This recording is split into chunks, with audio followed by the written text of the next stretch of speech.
Pemirsa, pembatasan perayaan Siwratri di Denpasar di tengah pandemi COVID-19 diperkuat surat edaran wali kota yang membatasi perayaan di Pura Jagatnata dan Lokenate Lumintang. Masyarakat umum dihimbau melakukan persembahyangan cukup dari rumah saja untuk menghindari kerumunan. Suasana ramai di Pura selama perayaan Siwratri harus dilaksanakan secara berbeda di tengah pandemi COVID-19. Masyarakat diharapkan memaklumi berbagai kebijakan pemerintah demi menjaga keselamatan satu sama lain.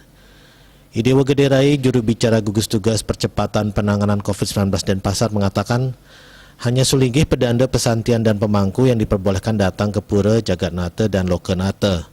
Sedangkan masyarakat umum atau pembedak diimbau melakukan persembahyangan dari rumah sesuai dengan pemberlakuan pembatasan kegiatan masyarakat dari 11 sampai 25 Januari 2021.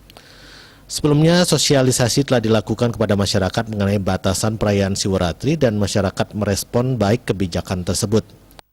Kegiatan Hari Raya Siwratri, jadi Bapak Wali Kota sudah mengeluarkan surat permakluman dan juga surat edaran bahwa dalam masa pemberlakuan PPKM ini untuk kegiatan yang dilaksanakan di Pura Agung Jagatnata dan di Pura Lokenate Lumintang itu kita lakukan secara terbatas. Jadi yang terkait seperti de Sulinggih, de Prande, kemudian para pemangku, Serati Banten termasuk petugas penyuluh lapangan agama Hindu dan pesantian. Jadi itu saja yang terlibat dalam pelaksanaan kegiatan ini. Nah, untuk masyarakat umum, pemedak, jadi kita himbau untuk melaksanakan kegiatan ini cukup dari rumah. Jadi pada saat ini tentu karena dalam masa pandemi, jadi kita menghindari adanya kerumunan.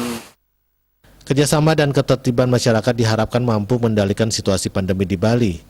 Walaupun perayaan Siwratri dilaksanakan secara berbeda, hal tersebut tidak mengurangi esensi dari hari suci Siwratri tersebut. Regita Cahyani dan Saputra, Bali TV.